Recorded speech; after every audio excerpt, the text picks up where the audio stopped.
Because each of these stringed instruments have fairly different timbres, they naturally have a very good stereo spread, which leads me on to a little trick I'd like to share with you. When we set up our panning in episode 2, we originally had all of our stringed instruments hard panned left and right.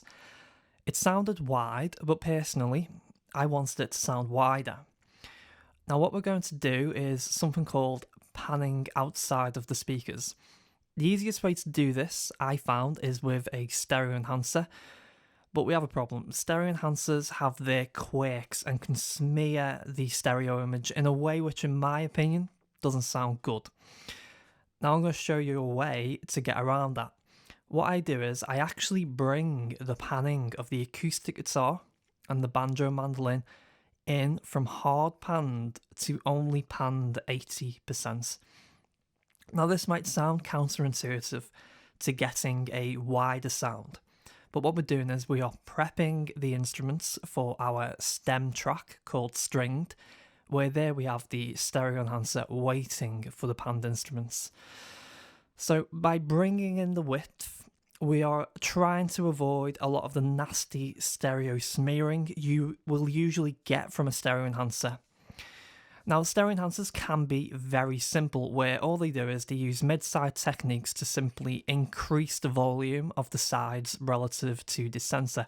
This one from Kilohertz is not that simple. It's also using psychoacoustic imaging techniques to make the sound appear wider, which in this case will result in the sound appearing to coming from, outside of the speakers. Explaining what psychoacoustic techniques are actually being used here is outside the scope of this lesson, and also I can't be sure exactly what's happening just by listening, so I don't want to speculate. What I will say is, a lot of the psychoacoustic stereo techniques can easily result in a smeared stereo image, and having hard panned instruments further pushed wide by a stereo enhancer exacerbates the issue.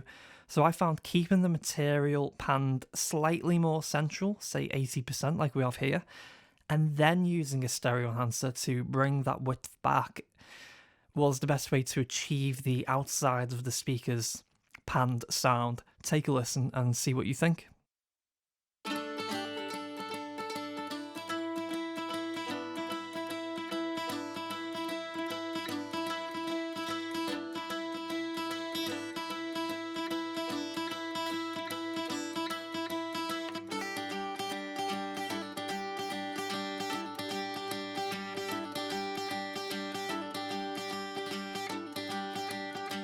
Now that you've heard the results, what I want to do is I want to demonstrate the issue I'm talking about here.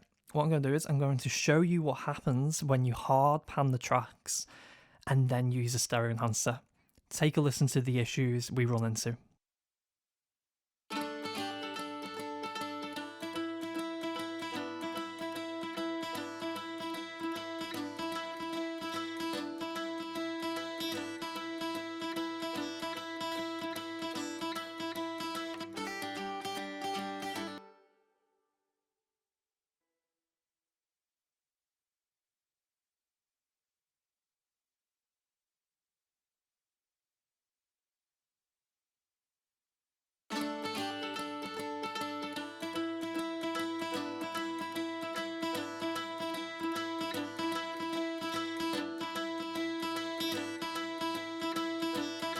To me, the stereo image has much more defined positionality when you underpan and then utilise the enhancer to get that width back.